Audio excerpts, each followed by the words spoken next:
Hey, you know what time it is? No, I don't. It's time for Nite Callers. Oh, yeah, I've heard about that show. You know Jim Grant? Uh-huh. The feller known as Bear? Yeah. And Laurie Phillips? 7 Fireflies? Yeah, that's right. And guess who else? Who? Oklahoma's own Shasta. Nah, get out of here. That's a right smart bunch. Let's join them as they talk about the latest in research. Uh-huh. About the big fella. The Bigfoot guy. Everybody's welcome. Y'all join in. Heard that. So let's get her done. Let's get her done. Come on.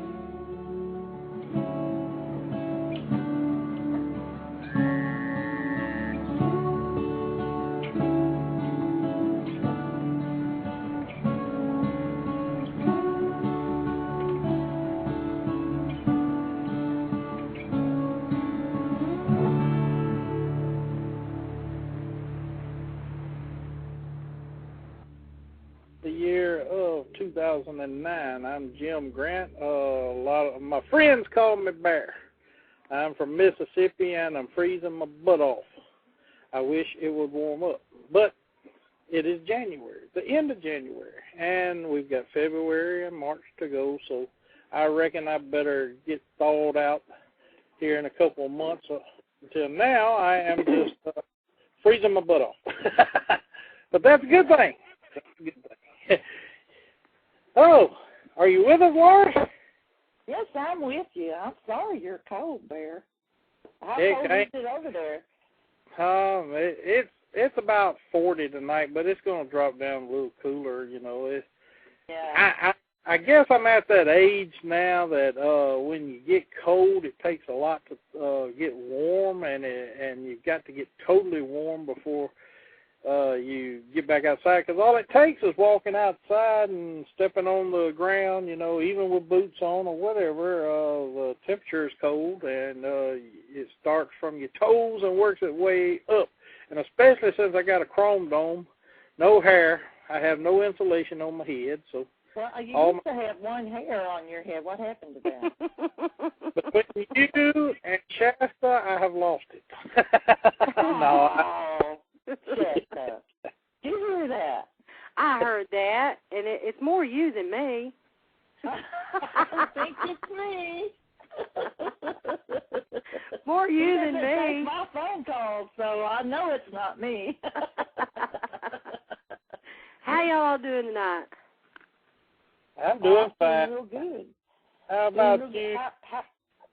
How are you doing tonight, Shasta? I'm doing just great. We went to town, bought groceries out here in the provinces. My God, that was a adventure, as anyone that would be out here would know. So, yeah, we went back and got our groceries because we was expecting an ice storm tomorrow, actually late tonight, and kind of trying to get it all, you know, handled and put away. So you went and you got supplies and everything to just in case your power Just goes in out? case, because Dan said we were borderline, but you know how that can go either way. And I remember the last time we were like out 28 days without power. Went and bought the generator, which that was an adventure. Everybody was wanting one. And mainly I think Dan he wanted that generator because, hey, I have the computer. I have the computer now. It's true. How can we live without it now? Could you just imagine 15, 20 years ago when we didn't know what a computer was? Now everybody, you cannot live without it. Isn't it the truth? I actually think, I told him today when I shut it down, I said, I'm having withdrawals. Yeah. And we were just going to town. Of course, town's 40 miles away, one way. Well, at my job, they don't want us on the computer anymore. Well, so, you won't get no work done. Well, I got my work done, but, I still like to go check things, and, first they started shutting down this site and that site, and there wasn't very few places I could go look anymore, but I found those. I could go look, and now we're not allowed to get on it at all. And it's tough. I'll be calling Shasta, and I'll be going, hey, would you go check my MySpace to see if I got any friends? Yeah, that's bad. That's bad addicted, I'm telling you. But I do have a new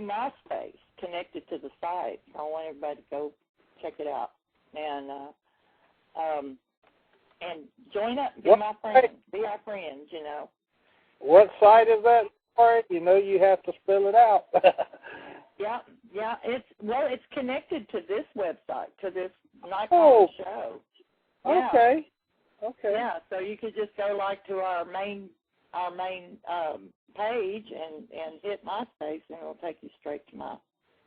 I'm fixing to throw the link up there for everybody. I think I am anyway. I'm trying to get everybody's picture up on there, but it's just not been working out for me. I you know how it is when you get on there and don't ever bring up Yahoo Messenger. And then it doesn't even matter if you're invisible. So they still find you anyway. But I've enjoyed it tremendously, talking with people and everything. But I'm not getting out of the house enough. I have to say that. And Bear, have you been getting out? Oh, am I been getting out? I've been having a blast out there. That's I reckon it get warm. I just stay out. You know, I'm a contractor. I work outside as it is anyway. And of course, the way the weather is, it puts a monkey wrench in my plans about trying to get in any work during the week because we travel off to work a lot. We've been working out of Louisiana. Tonight I'm in Memphis, Tennessee, of all places in the world. We're hoping to get some work done tomorrow. It all is predicated by the weather, actually. And if I'm not working per se, I'm either hunting or out in the woods just knocking around and seeing what I can run into. I love it. I love every second of it. Well, I think some of that bad weather's heading that way. Yeah, I figured it was. I told the guys when I called them all this afternoon, I said, be prepared. We may end up turning right around and heading back home tomorrow. But, you know, they're the ones belly aching. I mean, as long as deer season was going on, no complaints. But deer season's not going on in Mississippi anymore except for primitive weapons. And a lot of now are wanting to pay their beef. What is primitive weapons, like a club or? Yep, basically. No, it's bow and arrow, crossbows, compound bows, and muzzle-loading black powder weapons. Okay. They're just telling you. I think you're like a caveman, you know, like Bigfoot jumping out from behind the tree, go whack right across the head. Yeah, okay. Primitive Give him a hit. Yep, give him a headache. I'm going to ask Bill's question for him. Have you had anything going on there? Oh, just a lot. I'm telling you this. It seems like the activity is beginning to pick up. I talked to a good friend of mine. Well, he left me a message today from Georgia. All of our friends know him, Georgia Tracker. He told me, he said, Bear, things are beginning to get busy around here insofar as Bigfoot's concerned. And yes, what it is, the hunting pressure has done just completely phased out of the woods. You've got your die-hard deer hunters and small game hunters, but usually after the first of the year, that tapers off because everybody tries to get back to reality and get back to the real world. And you only have what I consider the die-hard hunters, or ones who don't have a life like me, who are out there all the time. And the numbers of humans in the forest have decreased. Well, since that's the case, a lot of the Bigfoot around here, you know, they've been nervous wrecks while everybody and their brother and their sister and their mother and everything else was hunting, because, you know, they can't turn the head fast enough, and usually they'll head to an area that does not allow hunting or a federally protected area, and that's where they'll stay until the human traffic into the woods decreases. Well, now it's beginning to decrease, and after this upcoming weekend, the hunting season in Mississippi will be over for the hunting calendar year. In other words, it won't start back up until the mid-October of this upcoming fall, and the Bigfoot now are really beginning to show out a little bit, and we have always noticed this trend at this time of the year, and there's a lot of factors involved what makes it happen, but the main one is hunting pressure by humans in their habitat has almost ceased or have totally dried up, so they feel comfortable about going back into the new areas. They get very vocal this time of the year because they didn't get to go see their neighbors. In other words, a lot of people probably scratching their head about the neighbors. Yeah, you do have individual troops. Yes, you do have conflict between them. I'm not talking about outright war. It's always, like I said, there's three main principles that dictate Bigfoot behavior. That's territory, food, and sex, or sexual activity.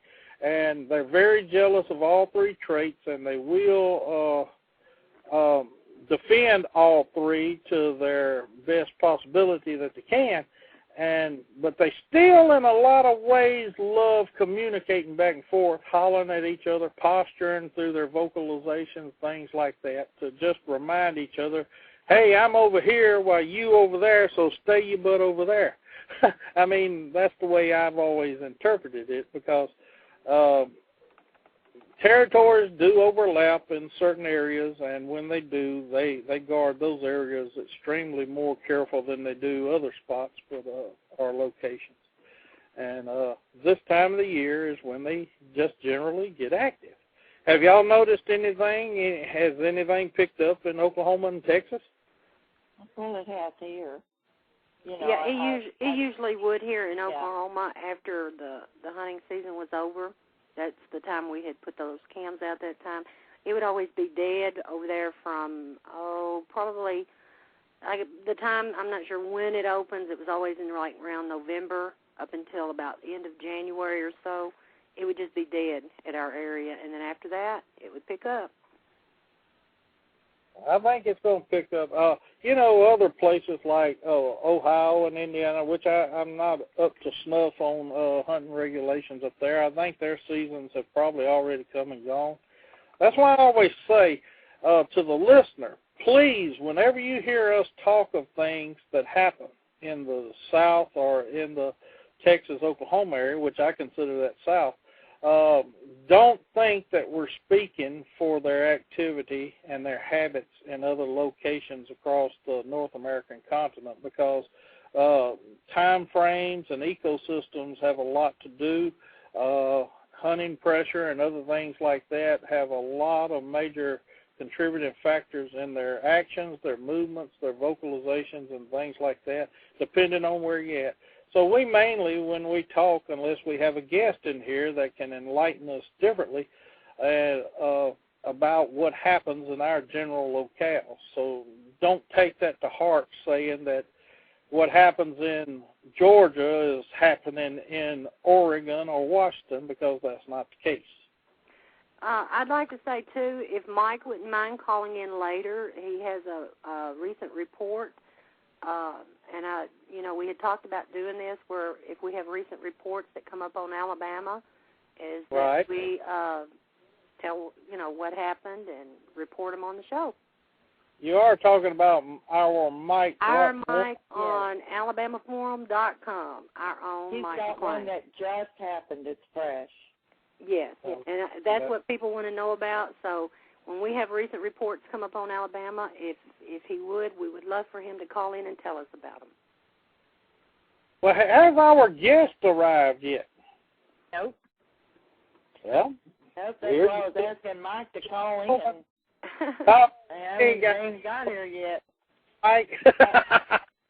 We kind of wanted to do a different show tonight anyway, and I don't know how many people's in the chat room, because, like, as normal, I'm not sitting in front of a computer. I'm sitting in the middle of Memphis, Tennessee, watching all the neighborhood action, and I'm getting ready to duck if I have to, in case they decide to start throwing lead. They just don't know that they're going to get lead thrown back. But self-defense around here, guys. But I kind of wanted to do a show tonight with our special guest's help, because he has a lot to contribute, and maybe it will dawn on him, hey, I'm supposed to be on this radio show, and he will show up. And chances are he'll show up about 7 o'clock, thinking that, hey, I thought it was 7 instead of 6, but you know how that goes too. Yeah. But what I wanted to actually do tonight, and I would like for the people in the chat, if they have any questions, and a lot of people always say, we've done this on our shows before, and I've seen it happen on other Blog Talk radio shows in regard to Bigfoot, where they would have a question and answer session, and when they come up with a question in the chat room, to please ask the question in large italics so we could catch the fact that they have a legitimate question. What ends up happening when we do that, though, a lot of people, they get tongue-tied. They can't think of nothing to ask. So I had come up in my own mind a list of a lot of things that a lot of people don't ask about in relation to Bigfoot, and I wanted our special guest to help iterate and tell of his experiences in those regards, so maybe people can understand things a little better. But we can do it with who we presently have on the mic now, and if we ask when we're talking about a certain subject, if you have something to add to the conversation, please feel free to call in to throw your 2 cents worth in. We don't mind anybody and everybody calling in and helping us out with the subjects we're talking about tonight. To get the ball rolling, I wanted to ask a question. When we first started out in the Bigfoot community with the advent of the computer, because, we started out the show talking tonight about how we cannot live without our computers now. But if it was not for the computer, a lot of things would have not come to light, since several of us have gotten into the community of Bigfoot discussing various aspects and traits. There's several things that have now not been totally accepted by mainstream observers or researchers, but there's several things that now are being talked about that 10 years ago we were actually made fun of for even bringing the thought of its actions doing these type things up. One of them was, if it had not been for the computer, a lot of people today would not be looking lower to the ground instead of looking for something that walks on 2 legs all of its wandering lifetime. We had seen and noticed things where, especially in the South, a form of camouflage that, and I use the word camouflage lightly here. The way I mean camouflage is by saying that it is mimicking the locomotion actions of the indigenous wildlife around the area. In other words, Bigfoot in the South will spend most of its time on 4 limbs or quadrupedal motion. This is to break up its body shape to conform wildlife, like white-tailed deer, domestic cattle, horses, things of a bulky type substance, coyotes, as long as I think they have realized that when they run along all 4s, that they are throwing a level of confusion on the viewer. I'm not saying they do this because they're consciously aware that they are. I'm just saying they have learned to adapt it to a 4-limbed posture for more safety reasons. One of the main things, especially in Mississippi and Alabama and Louisiana, Arkansas, and places like that do not have any bear-type creatures in their locale. I may be wrong about that in Arkansas. I think they've reintroduced the black bear. I know they're trying to reintroduce the black bear in the state of Mississippi and Alabama and Louisiana. But there's not enough bears out there to for people to see them. You know, it's almost as rare as actually viewing or seeing a Bigfoot, because if you see a black bear, you might, you know, that's a momentous occasion, especially in Mississippi. They are the numbers of them are very small, and a lot of people will not shoot first and ask questions later, because a black bear, what is being reintroduced into the state of Mississippi wildlife, is considered an endangered species, and they want to try to bring their numbers back up. I read in the paper just Friday where a hunter down in South Mississippi shot a black bear that was tagged and had a radio collar on and everything, claiming he shot it in self-defense, but the story came out through the trial that he went through that he had turned his hunting dogs out, and when he did, he had flushed out this black bear. Well, he automatically picked up his gun and shot the bear. And then he wanted to call and say that it was in self-defense. Well, it was clearly shown that the bear meant no harm to him or to his dogs, that it was just trying to get the hell out of Dodge, and he shot the black bear. And he may have even gotten away with it if he hadn't bragged about it to several people who were totally disgusted by it, which they well should have been. And they reported him in to the Mississippi Game and Fish Commission, and they arrested him and brought him up on charges of shooting and killing an endangered species in the state of Mississippi. But my whole point of this whole conversation is Bigfoot does run along all fours, but they will stand up and walk or run bipedally if the situation merits it. It just does not happen that often.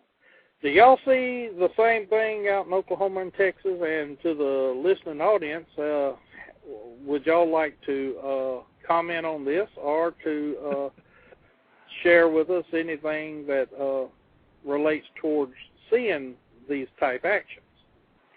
Well, I do know. I remember the time when you would be laughed at if you said Bigfoot went on all fours. I know me and Dan had found knuckle tracks over at the bottom, and I have the pictures of them. And yes, in my opinion, though I haven't seen it, I do think they go to all fours. Well, you know, speaking of just what you just mentioned, that's an aspect I keep forgetting to bring up too. People, when they, you know, it's not everybody. A lot of people assume that when we say that it goes on all fours, that it's running with its palms flat to the ground. It's not. It's using its knuckles. It's actually a knuckle walker. And I had a... Yeah, you can tell that. That down here in Texas, they don't always walk on their knuckles. They walk on their fingertips too, because I found fingertips. You know? Well, as long as it's not on the palm, I'm talking about flat. You know, if you and me jump on the ground, say onto a hardwood floor or whatever, would we try to even move as an infant would, using the palms of our hands or our knuckles or our fingers? It's hard as the dickens to do. But, you know, the ground does give, and due to callus buildup and using those type muscles in certain parts of their anatomy, it just increases their strength and their calluses to the extent where it does not seem to bother them anymore. I had a man in Louisiana point that out to me one time, and I'm glad he did. I hadn't on all fours, but I never had found what I considered a knuckle track like Shasta was referring to. And he pointed it out to me, and I believe that you could have seen the light bulb pop off in my head, and I'm glad he did. And what he showed me when he showed it to me was that the predominant knuckles that show up in an imprint of a track are the index finger, the middle finger, and the finger next to the small finger. And I got to looking at that track, and due to the size of the hand itself, of course the knuckles were sprayed out. In other words, there was separation between them. And you're talking about a pretty large primate-type creature with a large hand. It could even fool a lot of people into thinking they're seeing three-toed tracks. Well, see, the photos I had took, Dan had put his hand down there. You can still see the track, the picture I took, and he had done his knuckles. I mean, it's very easy to see. It is a knuckle print, knuckle track. And we actually found those in 2 different locations. Well, see, better late than never. I hear a Coonbo. I hear a Coonbo. He knows how to interrupt us. Hey, y'all shut up. Hey, sorry about that. I plumb forgot about this being on tonight. Hey, Coonbo. I was on my belly, crawling around, cleaning out heating ducts. Good to hear from you. I know. Hey. Rescue too. For y'all that don't know, this is Coonbo, a.k.a. Tim Baker. Also known as Catamount on the ABRF board. Alabama Bigfoot Forum. It should be in reverse, but, we're known to most everybody as Coonbo. Right. We're glad and I'm sorry I'm late. We was tearing into a subject that we was going to run with anyway. Like I was telling Shasta and them, if you hadn't already heard, tonight we're kind of going to do a question and answer deal without, we're going to let the chat room ask questions, and I really wish they would, but a lot of times they just don't jump on that, and so I had come up with several questions of my own so we could start up different aspects of Bigfoot's behavior. And right now we're talking about the fact that when we first got all together back in 2000 over the internet, there wasn't many people out there would accept the fact that Bigfoot will run around on all 4 limbs or quadrupedal. And we done got to talking now about how their actions on their arms would be, and we had discussed that it's knuckle print. You jump in and throw in whatever you want to on the subject, Tim. Well, I'm just I know the very first tracks that or prints or whatever that I ever took pictures of, it was very clear that the Bigfoot was knuckle walking. You could see very clearly the three knuckle prints and the thumb out to the side, and you could see very clearly the balls of his feet and just his toes. No heel mark, because when they're down on all fours, they won't leave a full print. They leave just you just see the front part of the foot, the ball of the foot, and the toes, and also the knuckle prints. I heard you saying earlier when I was just coming in the room that a lot of people mistake those for 3-toed prints, and I think you're right on that. Because I think a lot of times what you'll be seeing that people will mistake for a 3-toed print is possibly is 3 knuckles plus part of the heel or part of their palm, maybe the heel of their palm or something like that. But you probably noticed, like I have, Tim, too, that when it's in a quadrupedal position, in other words, all fours down, let's take, for example, and I'm trying to paint a picture in people's minds so they can better understand what I'm talking about. Let's use its right arm going forward with its 3 prominent knuckles into the ground, embedded in the ground, which would leave a 3-tone impression.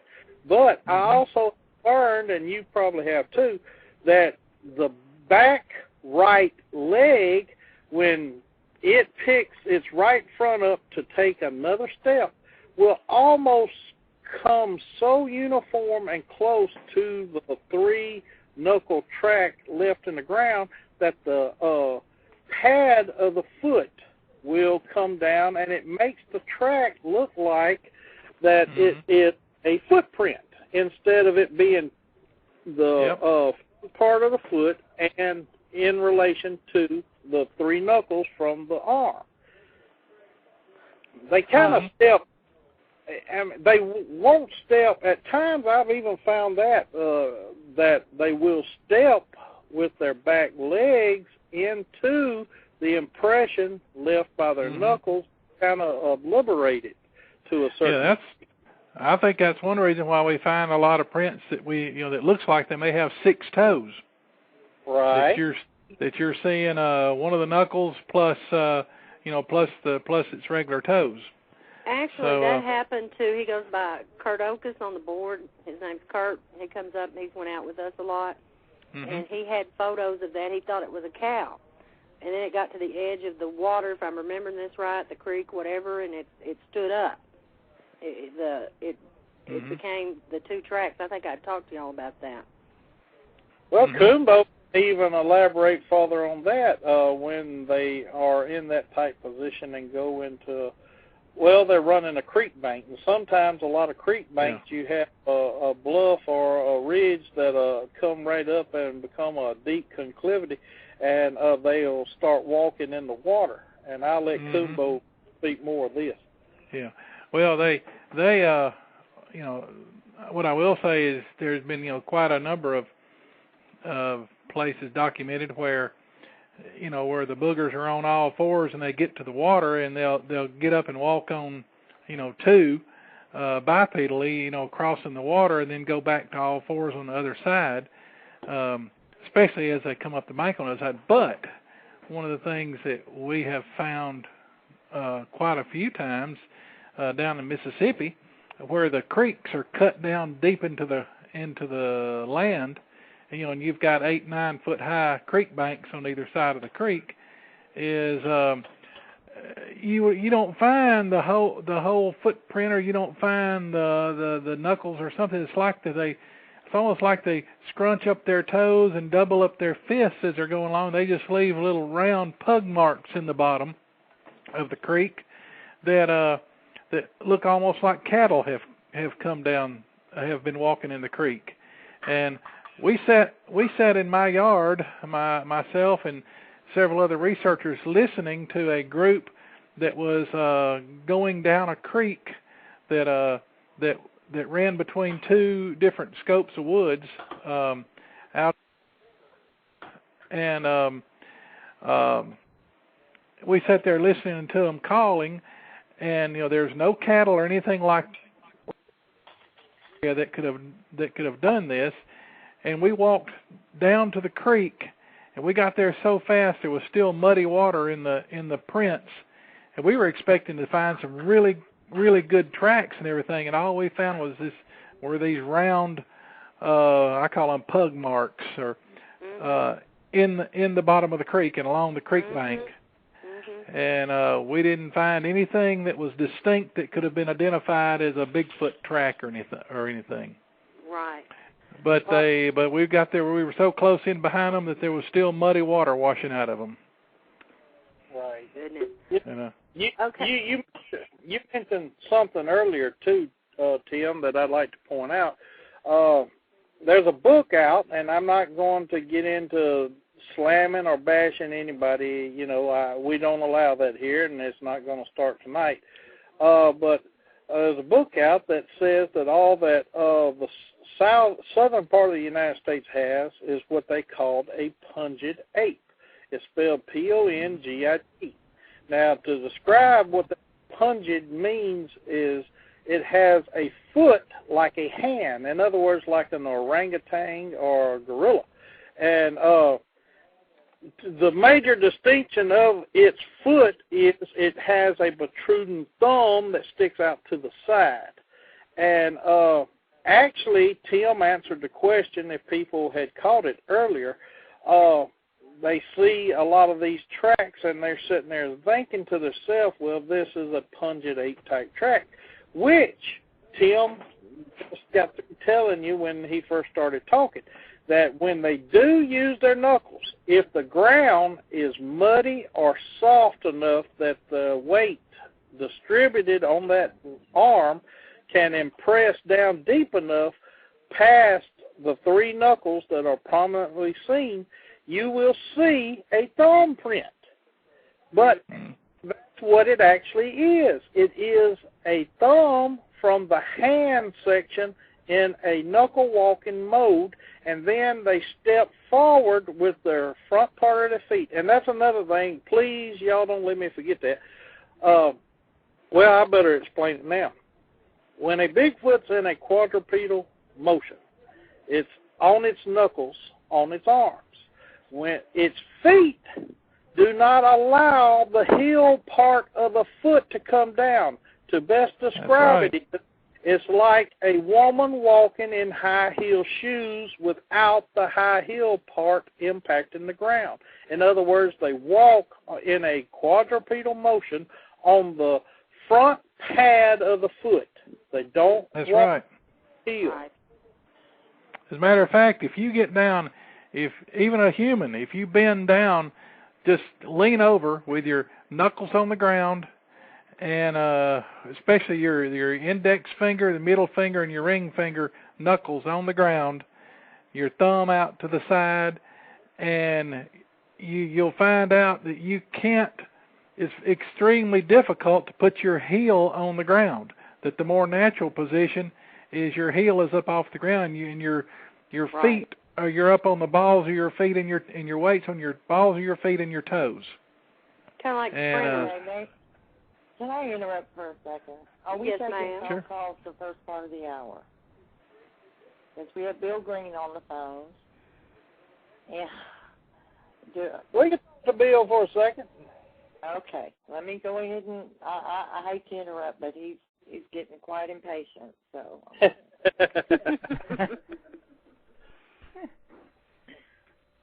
Hello, Bill. Are you there? I'm here. How y'all doing? Hey, Bill. Doing good here, Bill. Hey, Bill. Yeah, I have a couple of footprints, or possible footprints today. I was walking across this highway, and I saw them go, found 5 or 6, 16 inches long. So the creatures are walking around in Connecticut woods now. I mean, because getting close to spring now. They have a camera on me. It sucks. I was going somewhere to go out to Yeah, Bill, you're breaking up real like you got a bad phone signal or something. I'm on that click to call, and that's why. Oh, okay. He's what? But you were talking about that three-toed or something. That sounds like the folk boggy creature. Yeah, about the you talking about the boggy swamp monster, the one at Fort Arkansas?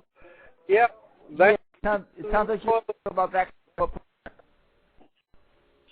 I'm missing half of what Bill's saying. I wish we could have a better feed from Bill, but yeah, see the you know what you guys gotta do? You gotta get a free number for your radio show. You could people could call this more often, and get more callers.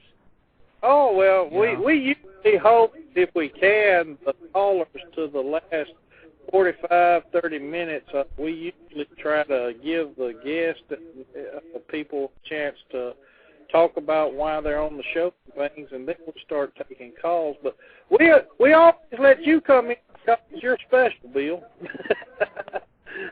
Yeah, but I happen in the field. There's just a documentary about big books. I went to Borders Books last week, and they had a book about Sasquatch. I forgot the author's name. It's a hardcover. It's called Sasquatch and Other Primates, I think it was called. I might go tomorrow because I'm going and it's my birthday Tuesday, so Well, happy birthday, Pretty much birthday. Oh, thank you. You know, thank you. I love. Yeah, I'm gonna try to get that. I'm gonna try to get the documentary, Impossible Visits. If the cousin to order it for me, and we'll see if I get it. All right. I love reading books on the subject. What I've come to notice, though, until the most recent years, all years. I am hearing echoing. Hold on just a minute. That's Bill. Hold on. Bill. Is that Dan's computer we're hearing, or is Dan's computer That's loud? That happens all the time with Echo. You know, Echo is actually good. It kind of goes with the radio show, you know? Yeah, Okay. everybody says it's so annoying, but, you know, you hear it later in the archive, and it sounds really cool. You know? You go, Bill. You know, when I saw those tracks today, I was like, wow, you know, I'm walking across, I look over the tracks at the ridge, and I'm like, oh, crap. You know, I was like, wow. I looked at them, and I thought they were huge tracks, but I was like, no, too big. But I know can melt tracks look big, but I think, no, these are too wide. And it's like, I looked over, and I was like, you know, I got a little spooky feeling that, you know, whatever might be around, so I was just like, you know. Bill, you sounded like a Chinaman. Yes, you do, Bill. I think Henry's going to call later on, and he'll get Bill on that way so we can understand. It's cutting out bad on me. Bill, you're breaking up, and you have... Well, you're breaking up. It's I call now because I got to listen to 8 o'clock. Huh? No. One, I didn't get any. I didn't get any photos. Watch one. Sorry, I can't. Not the. Call back in a little bit because you're bad breaking up, and I can't understand it. And I know the audience is getting aggravated because they can't understand it. They can't understand you, Bill, at all. Well, you guys are having a great show, and I just called to say hi, say what I found. Thanks, Bill. Call. Bye. Okay, Laurie, Henry's on the line, and if you would, go on and put him on. And then I want to address these 3 questions or 2 questions that Reverend Strone has asked. Sounds good. Okay. You're on the air, Henry. Henry, you're on the air. We've lost Henry. We've lost him. Henry. Maybe. He probably thought he was going to have to sit on the line for 10 minutes like Bill did. Okay, Henry, give us a call back, and I'm going to ask all these questions.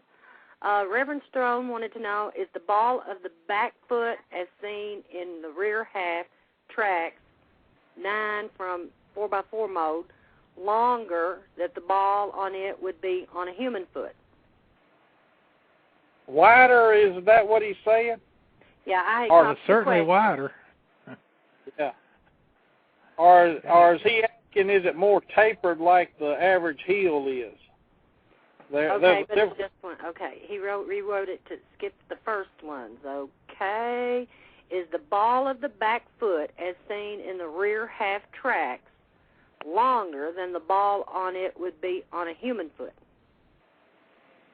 I think I have seen some tracks in soft sand where it did look longer than the ball of a human's foot, but I think it was because it was soft, or either it was, you know, coming up a bank and maybe his foot sort of rolled a little bit. I don't know, but I've got some good pictures of one that is definitely knuckle walking, but the part of the track where the toes are showing, it does look a little longer.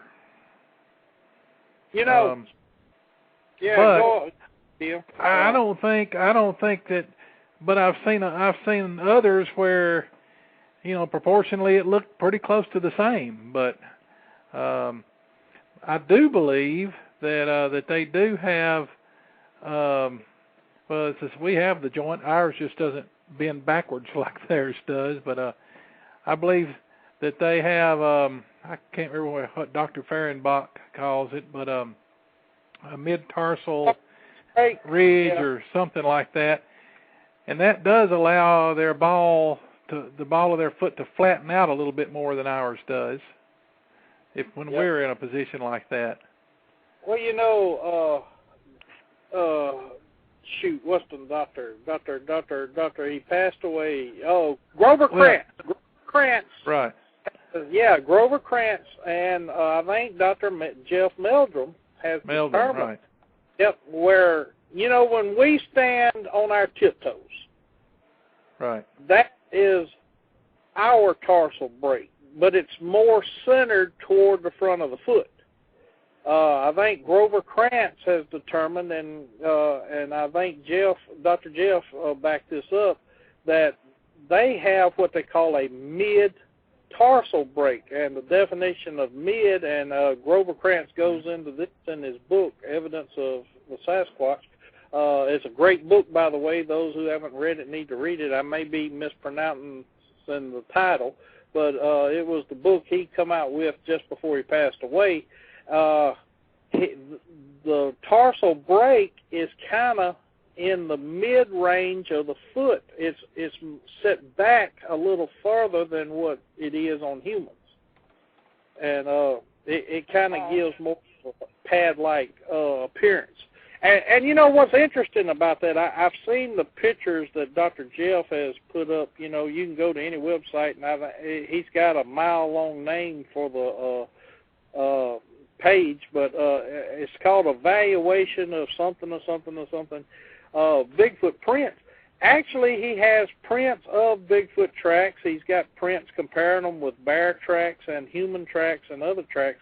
But a few of the tracks that he actually has, and he said that all these tracks come from Idaho, Oregon, and Washington, and then California. Some of those tracks are knuckle tracks, and you can see it. But he calls it a full-fledged footprint track. And I'm sitting here looking at those tracks, and I see what I see down here in the south, and it's the track that is left behind when one is in a quadrupedal position. Fair. We got Henry on the line now, okay? So, okay.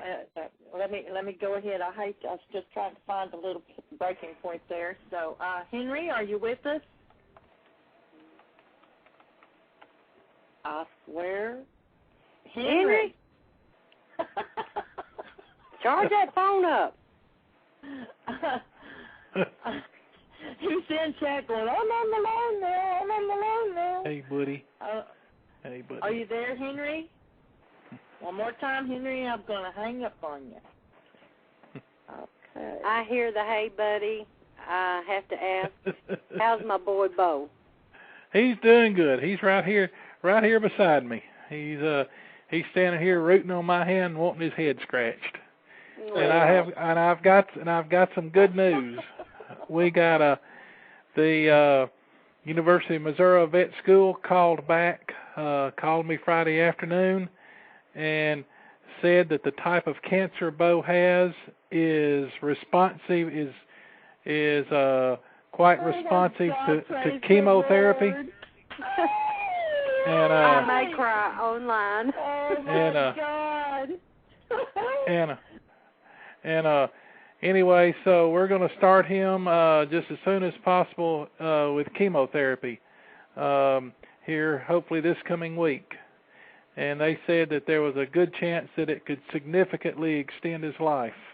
Okay, I would like to also say thank you to everybody that I know out there has been praying for Bo. I know some may find that funny. Thank you very much. I don't care. Kiss my Everyone continue to keep on praying for Bo because all of y'all that have met him, y'all love him and we love him. Yeah, he's my bud. Yes, he is. I just want to. I want to cry. I just want to say something real quick. Can I say something real quick? I want to apologize to Henry. He was trying to talk and I had him on mute. Oh, sorry. Forgive us, Henry. Well, can you hear me now? Yes, we can, Henry. Good. Okay. I'm so sorry. I feel so bad. I was like, oh, it's okay, hon. Okay. It's good. That's good news about Bo, by the way. Yes, thank you. Yes, it is very good. Thank you for telling us, Tim. That just made our day. Yes. I mean, yeah. I mean, it did. Yeah. But, you know, I'm going to apologize on behalf of John Cartwright. I don't know what his problem is today. He's, you know, being a little bit skeptical in the chat room, being a little bit rude, actually. Well, you know, everybody can't be perfect. I wonder how many he's actually seen. You know, I mean, it all comes with it. He's had one sighting. He's an expert. Okay. He's an expert. We'll let John keep going. I respect skepticism. I just don't appreciate rudeness. I understand. But that's okay. Love him anyway. He's still welcome to come back anytime he wants to. No problem with John. Can go with us on any outing he wants to if he's skeptical. I mean, the invitation is wide open, and I mean that. Wide open. Wide open. Anyway, Bear, what you doing in Memphis, son? Oh, man, we're going to be working out here south of here at Arca Butler Lake. We're working on metal buildings down here, trying to make $1 or $2. Oh, I got you. I got you. But I wanted to ask Coonbo, I think it was Coonbo, who had a recording, I think, a few years ago, played it on Pal Talk. It might have been Bear, I'm not sure. Somebody had a recording, an audio recording that they played, which sounded like something from Jurassic Park. Oh, that's the T-Rex scream. The T-Rex scream. Yeah, that's the one. Yep. You can go to the AlabamaBigfoot.com forum in the sound department, and I think that's how it is actually labeled, the T-Rex scream. Anybody that go there. Yeah, if you just do a search on Alabama T-Rex, and you'll find it. Oh, okay. Yeah, as I remember when we would gather on Pal Talk a few years ago, somebody, I think it was Coonbo, that played it over his microphone. Mm-hmm. That creeped me out when I heard that thing. Yeah. I was like, dang. Awesome sound. And what we actually have is actually a recording of a recording. Michael Stuckey got the original one, and our friend North Dakota Terminator recorded that off of while Michael was playing it back. And Michael has since lost or accidentally erased, or something has happened to the original recording, but you can still hear. You don't hear me make the original call, but I just did a standard old owl whoop, and this thing instantly answered us back. And I mean, it was so close it about blew our hats off our head. And then you hear me saying, that wasn't no owl, or something like that. And then you hear Bear and some of the other ones, having some comments, and then you hear the echo of the thing. And then you couldn't quite hear it, but blew your hair back, didn't it? It kind of blew your hair back. Oh yeah, man, it was ungodly loud. And oh my gosh! I know. Did you feel it in your chest, though? Did you feel it in your chest? Oh yeah. I mean, nothing compares to actually being right there. I mean, that recording is a good recording, but it doesn't actually do it justice from where we were at when we heard it. I promise you, the hat on my head when that thing screamed at us, I could feel my hat actually rising upward, and it didn't need any help at all. Yeah, it was pretty amazing. And that's the only time I've ever experienced a scream like that during daylight hours. I mean, I've been screamed at like that from that distance and even closer at night, but I've never been screamed at like that during the day. And it was that was just absolutely astounding. And I was just goofing around. I had no idea I was going to get any kind of an answer, and none whatsoever. That's amazing.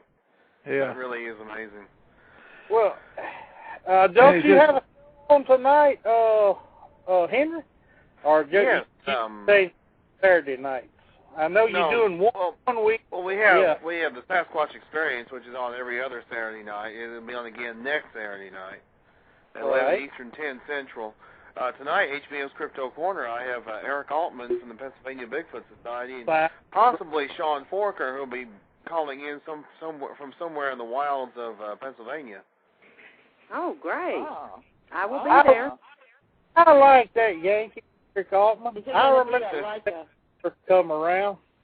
Eric was one of the people we got to meet through Pal Talk several years ago in 2000. Eric has come a long way. I'm very proud of what he's doing for the Bigfoot world, and I consider him one of my good and dear friends from many years back. Yep. He knows all of us. He knows Coonbo. We've never met. All we've ever done has been through the internet and the computer. And Eric Altman is a jam-packed stand-up guy in my book. I met Eric last year in Ohio at the Ohio conference, and he's a good guy. He gave a good presentation on some of the recent activity there in Pennsylvania.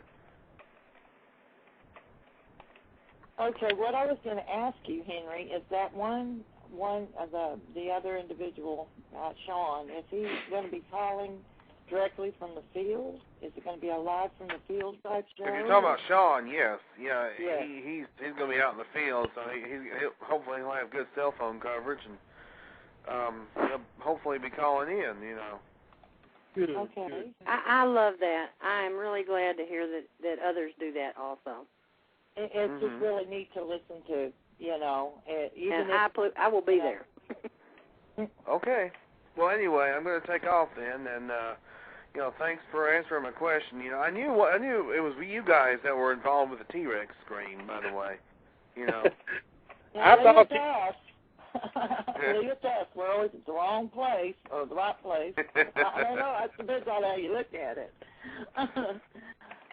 Well, you gotta get out there to be a part of it, because you can't expect to go once or twice a year and hope and poke and hit and miss and think you're gonna have success. I mean, you got to be out in the woods doing what you're doing, and you're just increasing your odds. What's the saying, Coonbo?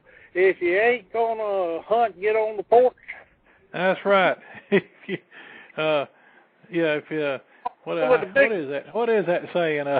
You can't hunt with the big dogs and stay That's on right. the If you porch. can't hang with the big dogs, stay on the porch. There you go. All right, guys and gals. I will talk to you all later. All righty. Thanks, Henry. Thanks for calling. No problem. Take care. Yeah. All righty. And our own Watch One, Mike, has a question. Coonbo, what did you think the first time you heard talking? It really creeped me out. It really made my skin crawl, and What kind of talking was it, Tim? Well, now I had heard it. I heard on our farm a time or two. I heard something calling the cattle, like my dad used to call the cattle. And I'm thinking, who the hell is that?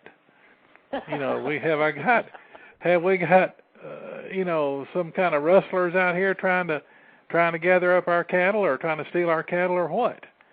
And I went walking out and stood out there with a rifle, listening, and didn't hear it anymore. And then it was years later down in Mississippi but I heard that several times, but I never put two and two together until later. And then years later down in Mississippi, I had one come up right on my porch and imitated me calling my dogs in. Oh, my God. Oh, and what was really crazy, it was such a perfect mimic of my voice that the dogs jumped up and went running towards the front door. And then they they slammed on the brakes, and they're looking at me, and then they're looking at the front door, and then they're looking at me in the front door, and they didn't know whether to pee or go blind. And and it totally freaked me out. And then it made me mad. And I grabbed my shotgun, and I headed to the door. Of course, it heard me coming across the floor in that old creaky house, and I heard it go. I heard it take off and go busting out across the yard, and running out in the woods behind my house, and it took off, and but it really freaked me out. The first time I ever heard something like that was when I was hunting on the edge of a swamp, and I knew nobody was in that swamp. I mean, and because the land surrounding it, giving access to it, was posted and no trespassing, and if they was in there, they was in there at their own risk. And what I heard was, I don't like saying the word talking, and that's kind of like the word migration. When you mention the word migration, people automatically start thinking migration. That means 1,300 miles of travel, which that's not the case. When you use the word talking, a lot of people automatically go and assume, well, talking, just like what I'm currently doing right now. They want to think that it's talking like a human does. They kind of let the word hearing one talking mislead them into another direction. What they're doing, they're communicating in their own language or their own fashion. It's their form of communication, and they're communicating towards each other. And while I was on that swamp is when I first noticed something weird about this. I would hear a monotone that was sort of like what the Australians do, or in Africa it was, kind of like what people would term a Native American chant. And it really just blew my mind, and I sat there and I was... You did that really good there. Yeah. Well, I heard, occasionally would be back in the woods and I would hear something that I've described. People have heard me describe it as sounded sort of like the Tasmanian devil on the cartoons. I'd hear this sort of a kind of a noise, and then sometimes I would hear it it would pop it, and it had a more nasal sound to it. I can't really imitate it, but it had a more nasal sound, and it would pop its teeth. I'd hear, and I could hear it clicking its teeth. And I actually saw one doing it one night, and that's what was really crazy. Is I actually was looking right at it, and it was PO'd because I had cut it off from its supply of sweet feed. It had been stealing my horse's sweet feed, and I had closed the corral gate, and it was out there shuffling around the corral in our stables and mumbling and grumbling and popping its teeth, and it was PO'd. Their way of like cussing you out, sort of. Yeah, that's sort of what I figured. They were cursing you. Right.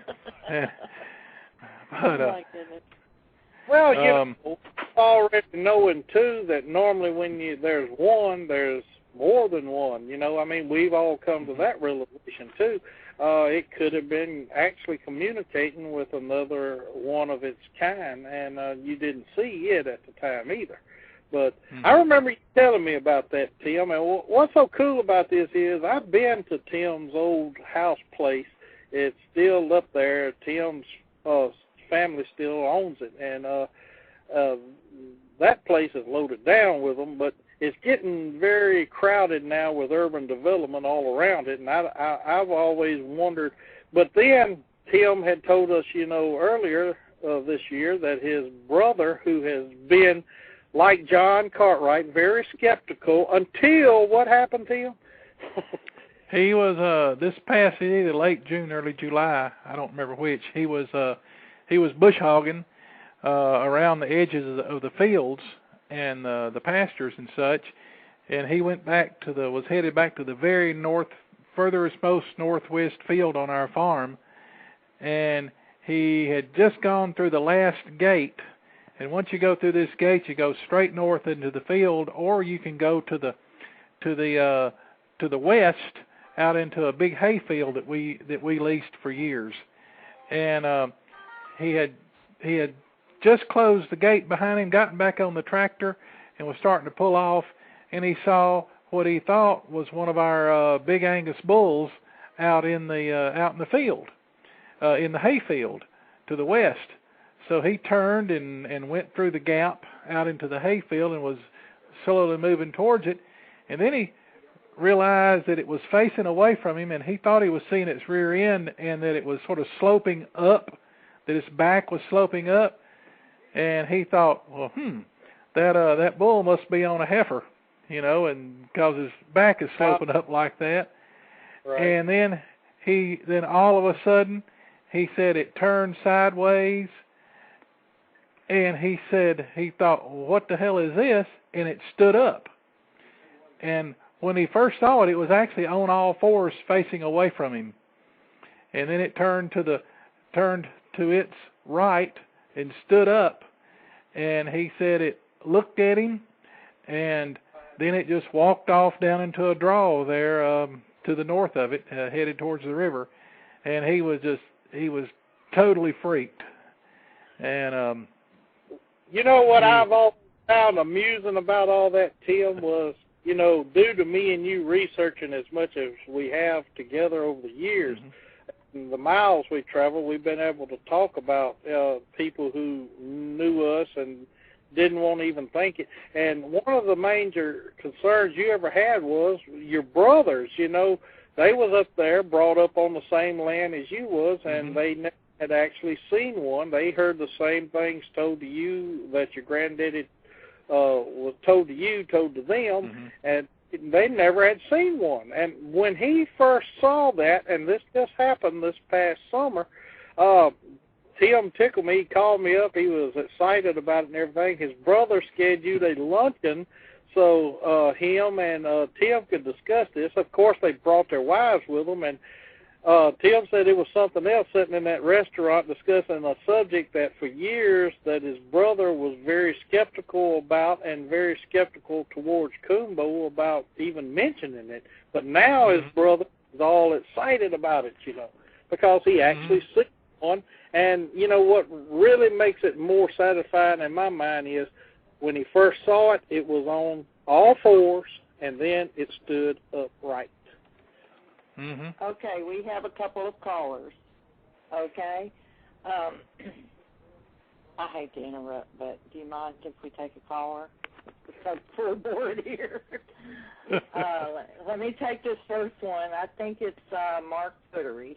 Yeah, he says he can do the same call that Coonbo was describing a while ago. Go ahead, Mark. You're on the air. Hey, how y'all doing? Hey, Mark. I know Mark can do a good jackass. Yeah. That didn't take much practice either, Bear. Anyway, Coonbo, this is for you. I think I got what you're talking about.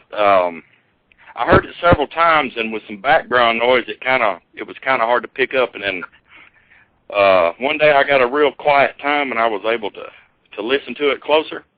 And then I happened upon a audio on the Alabama site, and it was perfect.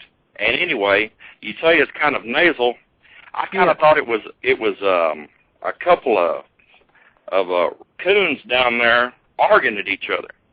Right. But after hearing this audio, I realized that there were several of them, and I had made some whoops or owl call or something, and about 15 minutes later, I got this back. Well, obviously they were answering me, but Here, let me see if I can give it a go.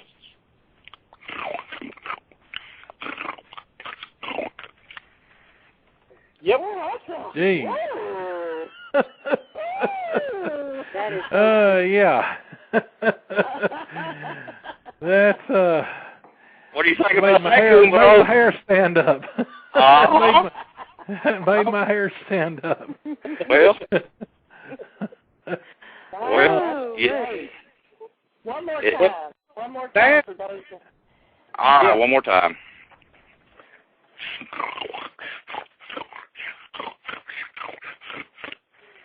Oh man.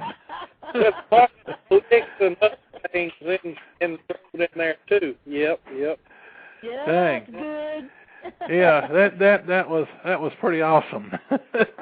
And, Well, and these are two different areas, hundreds of miles apart, and it's the same similar thing, you know. So that's something to, you know, it's not just a coincidence that it happens in more than one spot. Coincidence is one time. Yeah. Yeah. All right. Well, I'll let your other caller come on then. And now, Mark, I've heard that noise in several locations, and like I said, a couple of times I've heard it with the teeth clicking interspersed in amongst it. Hey, and Mark. That Mark. was awesome. Mark, you cannot get out of here without doing the Jackie. Yep. Oh, come on now. Come on, you do it so good. Come on. All right, it's a donkey rooster, I guess is what donkey roo is what somebody called it, I guess. Good name. Come on. Can't get out of here without doing it. All right.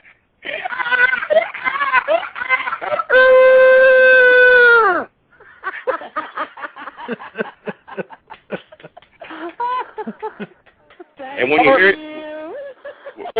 hear that at 3 o'clock in the morning, it gives you a real good chuckle too.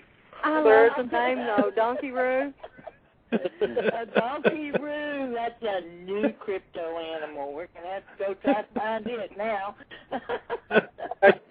Mark, I cannot to meet you in about 3 weeks, brother. I'm very much looking forward to it. We're going to be researching in Texas, and Mark's going to come down there with us, and I'm very much looking forward to it, brother. I am too. Well, Me too. Oh man. Me too. Put a face with a voice. Lord be willing, I'll be there. Yeah. Looking forward to it. And thank you, Donkey That Roo. was pretty close to what we heard down in Mississippi here back in October. Y'all remember that? We got our own sound effects department here. Old Crow said the Donkey Roo. She loves it. And that's not Cajun either. You know, Roo in the Cajun. Oh, man. Thanks. That's great. Thanks, Mark. Who's our other caller? Okay, our other caller is, and Mark, thanks for calling in, is 717 area code. You're on the air, 717. Hey, it's Frog. How you guys doing? Froggy! It's going to be Frog. Hey, Froggy. Ribbit. Hey, first of all, Coonbo, I just want to tell you that I'm really happy to hear about Bo, man. I've been praying for him. I know everybody else in the forum has, and Thank you. I'm just Man, I'll really tell you what, about that. I really appreciate it, and I appreciate everybody's prayers for him. But you don't know, Tim, is there's a whole bunch of praying people in our little community, you know. That's right. I'm just thankful. I'm telling you, I'm going to cry online. I will. They all know I'm a crier. I'm looking forward to meeting Bo someday. I'm not overshadowing Frog, but I got a question for Coonbo. Coonbo, I want a picture of Bo if he goes through chemo and all his hair falls off. Well, well, he's got a big old shave spot on his side now where the tumor is, and he's got a shaved spot on his right front leg now where they've had to give him the dye for the CT scan that he's had, and they took he's got a big incision on his side there where they took a chunk of the tumor out, but they say that what they're going to give him is not going to make his hair fall out. Oh, great. That his hair won't fall out, and is what they're saying. He's going to get 4 doses, a dose every 3 weeks, and so it'll be over in 3 months. And they're saying that it won't eliminate the tumor, but it'll knock it back where it's not pushing against his spinal cord and it's not pushing against his aorta like it is now. And I'm so relieved to hear that, brother. Yeah, I am too. Well, we're looking forward to even more good news because we're not quitting. No, good. Yeah, don't quit. Keep praying. We're going to keep praying. Hey, Coonbo, Coonbo. Yeah. Yeah, I do have some advice for you, though. I talked to Shasta on the phone today, and I really enjoyed my talk with her. But whatever you do, don't let Bear park your truck no more. I learned my lesson about that. I told him about the same. And yeah, Laurie, you know, I was able to clean my truck up in the car wash, although it took me $12 in quarters to finally get all that mess off of it. But then Laurie was left with the busted septic tank in the stinking swamp in her yard. And an ex-husband that was not happy. No, I heard about that too. Oh my God! Your redneck friends. Y'all can I don't even know how to drive. I do not leave my mark wherever I go. I'll bet you by God that years ago, but I bet you can still see it. I do have one comment on that, though. Oklahoma Squatch, our own beloved Matt, bless his heart, it was his first time to meet all of us. And he was wondering if we were all like escapees from the Rusk Mental Institution that you used to have to pass along the way, that the sign said, do not pick up anyone along the way. They could be possible inmates. Oh, my gosh. But we wasn't, and he come to love us all pretty good, and we love him. Hello out there to you, my Maddie. Yeah. But anyway, I did want to make a comment and kind of have a question for y'all about the Bigfoot being on all fours. I seen what that JC was writing in there, and I tried to reason with him a little bit because in my state, as far as I know, no one has ever seen him doing it either. But we do have a lot of black bear up in this state, and the black bear population is growing. There may have been people that it was a Bigfoot and they thought it was a black bear, or they wanted to believe it was a black bear. Amen. And the I've always said that, Froggy. A lot of people, they turn around and they say, well, you didn't see no Bigfoot. Chances are you seen a bear. Well, the ones who are seeing bears, are they seeing bears? Yeah. So I'm glad you made that comment. And the other thing is, like, especially up in the mountains, you got a lot of mountain laurel up here. You got a lot of rhododendron that's thick. It would make sense if they want to travel through these areas to get on all fours. It's not to be seen. That's right. Especially during the daytime. Mm-hmm. But I just want. But there's also another. I'm sorry. Go ahead, Bear. I want to make a comment about that real quick. I've noticed that when they are nervous, scared, frightened, upset, stressed out, they smell something that just got their warning flags going 900 miles an hour, you know what the first thing they do is? Stand up. Legs. Now, take every sighting report from the BFRO, take every sighting report from the GCBRO. The only reason I mention those two groups because they've got the best two sighting reports on the internet with the BFRO. But California sightings, Ms. Bobby Short's page has numerous sightings. Other Bigfoot websites have numerous sightings. How do they describe how they see them? On two legs. Yeah. What did I get through saying? Yeah. When they're in a nervous situation, they will stand up on two legs. Majority Even of the bears do that. Even bears, anything will try to make itself look bigger. Even a turkey. Yeah, people who have seen Bigfoot describes them as being on two legs. That would make sense. It's not that that's their primary or only mode of locomotion. I mean, if you want to go on believing that Bigfoot does not run on all fours, keep believing that, because you're going to be looking for something walking on two legs. I would rather look down lower and see how he's actually moving and have a more open mind and a more better chance of viewing one, because I understand that to camouflage his actions, his movements, and his motions, he will go down on all fours, and yes, they do. If you want to believe they don't, keep believing that way. It's no sweat off my back. Just keep looking for them walking on two legs. Yeah, and now I got a question. Have any of you ever seen, I think it was on the BFRO site of the webcam that was taken up in the National Forest in PA, that they said it was a mangy bear eventually, they said, but it looks like a little booger to me. And it's down on all fours. Well, I have seen that. I will say this. A lot of people don't remember this. When Roger Patterson and Gimline first come up on Patty, this was before Roger grabbed his 16 millimeter camera and started filming. The description is this creature was on all fours. Then it stood upright. Well, during the intern, that was when Patterson grabbed his camera. And, of course, it was nervous, it was scared, it was shook up, and what stance did it take that Patterson filmed? Two legs bipedal. But the description, if you will read the full account, when they come around the bend of that curve, it was on all fours. Mm-hmm. Yeah. And that, I mean, I don't see what's so hard to believe about that. It kind of makes sense.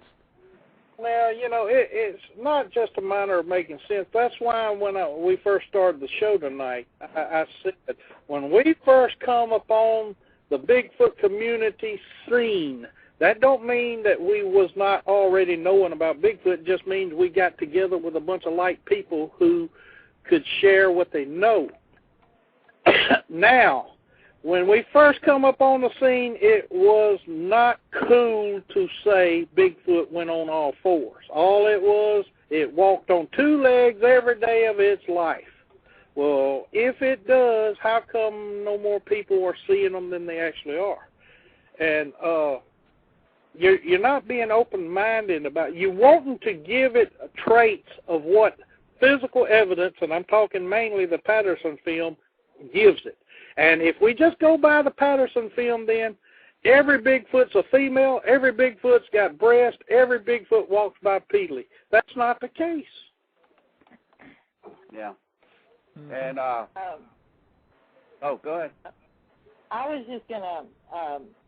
just gonna welcome everyone. Can I do that? Can we go ahead and do a roll call? Yeah. We have 34 users right now. I'd like to do a roll call. Please do. No, you want me to do it? Yeah, go ahead. Yes, you go.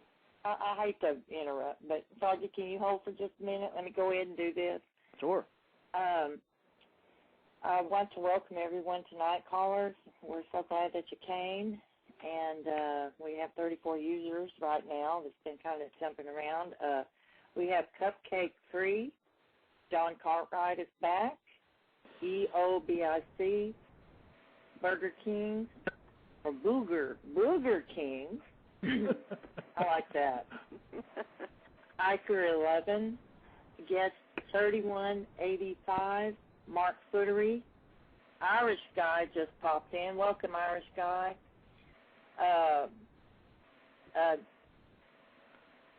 D. Southey. Bison 26. Kiku. What's some of these names? Whoop, I lost my place here. Okay, hold on. Guest 3057. Guest 3052. Guest 3048. guest 3004, guest 2982, D. Wells. Welcome, D. Wells. News to Me, 28792. Welcome. Lico, welcome.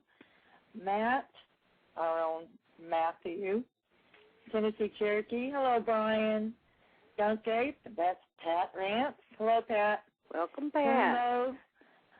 O'Crow, D. Course, which is now a grandmother. That's Miss Donna. Congratulations, Donna. Oh, boy. Watch One, who is our Watch One. Hello, Mike. Froggy Vet, who's on the phone, who's being very patient. Thank you, Froggy. Dan R. Reverend Stone. Hello, Reverend. Nebraska Serenity, who asked if they were going to make doggy wigs for Bo. Derek, John West, Henry, and guest 3285. I guess they pop back in. Okay, that's it. We have 36 users now. 36. Okay, go ahead, Froggy. Yeah, I was just going to say, I was going to get off here and let the other people talk and let Coonbo back on, but I have a friend here who is a semi-skeptic. He's taking it, he's not sure if he believes or not, but he was also a vet that served during the same time I did. He was in the Special Forces. And he heard Bear talking, and after about 10 minutes, he's like, this guy sounds like he knows what the fuck he's talking. Oh, I'm sorry. It sounds like he knows what he's talking about. He ain't no language, I'm sorry. We love you anyway, Frog.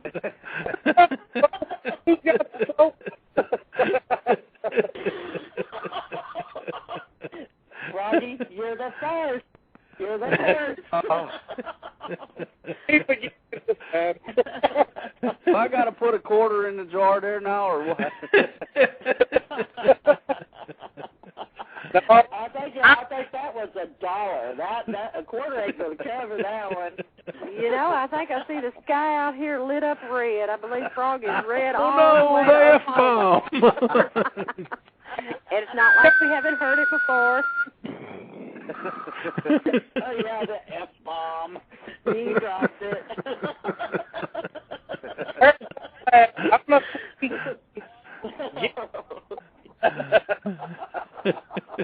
Poor Frog, he lost his train of thought.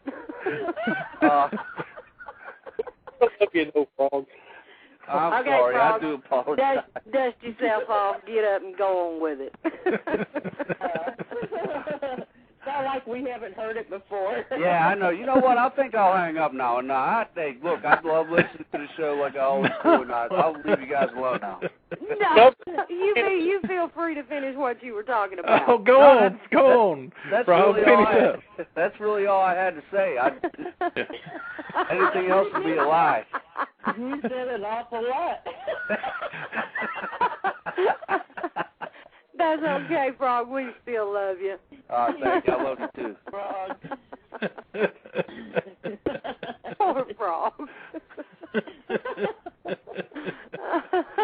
And D. Well says, and it's Sunday too. Shame, Frog. He will ride you with spurs. You will never hear the end of it. Yeah. And I'm going to get him too. The grandma will get him too. Get him, Granny. Get him. Hey, now, I just want to... Now that just happened, including with your prayers for Bo, make sure you say one for me to keep my trap shut whenever I go to do that next time.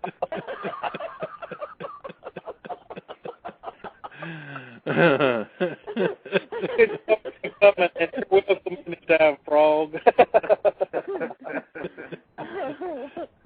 Do we have from the chat room? I see right now we got to get Frog out in the woods with us. He's a wonderful guy. Yeah. Oh, I don't mind. I just didn't want to say it on the air. Believe me, I say it a lot outside of it. But Actually, Frog has been finding some things up where he's at.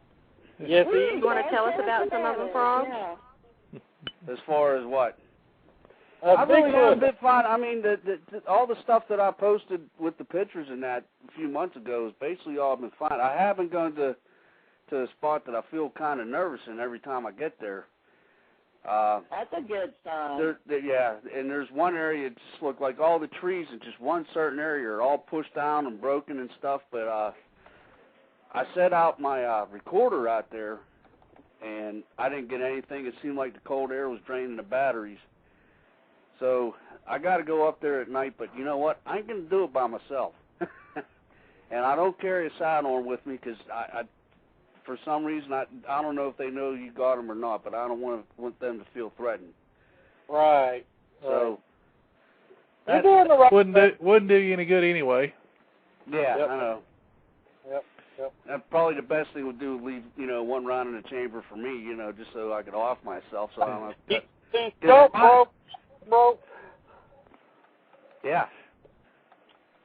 We don't want Froggy getting stuck broke. He'll be walking and having to hop like a frog then. Yeah. Oh, I'm Lord. short enough as it is, But no, Frog, you have to go out with us. There's no doubt in my mind. Any questions in the chat room? I don't think I've missed any yet. Okay. Yeah, Tennessee Cherokee had a question for Coonbo. He wanted to, golly, I'd have to go way up to the top. But it was something about a story. Did something happen in Alabama when you were there? I think you want to know what was... let's see. I can't remember now. Let's see. He was asking about something that the bear and myself and somebody else got into. Which time? Yeah, really, which time?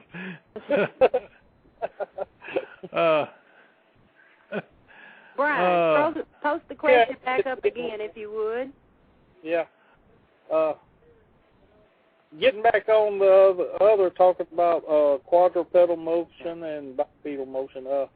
Coonbo, do you get the general idea that Bigfoot does not like getting his feet wet? Yeah, I sort of get that idea.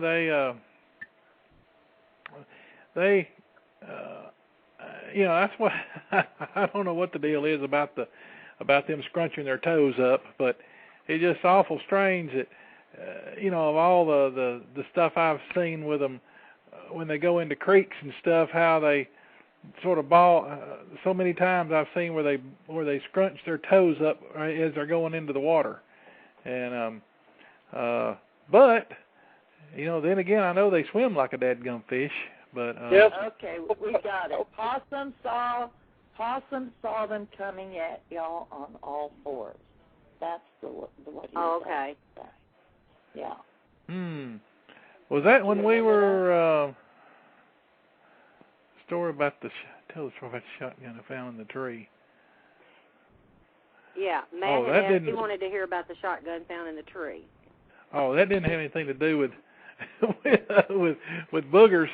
I found I was deer hunting one time. I found a shotgun wedged down in the fork of a cherry tree, a wild cherry tree, and had been bent around the trunk of a tree. And I thought, dang, and I pulled. It took me a while to work it out of there, but I thought I'd be able to salvage some parts off of it. By the way, it was still loaded, which surprised me and quite a bit. And the only thing I was able to salvage, I think, was the safety button and a few little pieces like the magazine tube cap and a few little internal pieces. Other than that, the rest of it was trashed. But it was but I don't think that had anything to do with boogers. And I think somebody just got mad at it. Brian had said when Coonbo, bear, and possum, and for those y'all don't know, he went by the stick possum. I believe we're shining a light and saw the boogers coming at y'all on all fours. I don't remember possum being with us to see anything like that. Do you? That was I think they might be referring to down in Texas. Bear is when we were down at the end of that road. When the one was running parallel with us on the truck, and he was tearing them darn woods on all fours. Well, yeah, that happened. That happened on that trip. Yeah, we were going down the road, and we caught two of them crossing the road, and the big one ran on across, and the smaller one cut back into the woods, and we managed to get you and Sammy managed to get two spotlights on it, and we paced along beside it, and the thing was running through the woods on all fours, and it would stop and turn around, and it would scream at us, and we would stop, and then it would would have the spotlights on it, then it would bust out running again, and we'd chase it, and then it'd stop and turn around and scream at us, and that happened 2 or 3, 4 times till it finally. This was in Texas, wasn't it? Right, this was down in Texas, and it finally ran back into the woods, and I believe and we lost it. I believe she went by. We called her Mama D. I believe she got some of that recorded. Yeah, she got some of that recorded. I remember that. And then we got down to...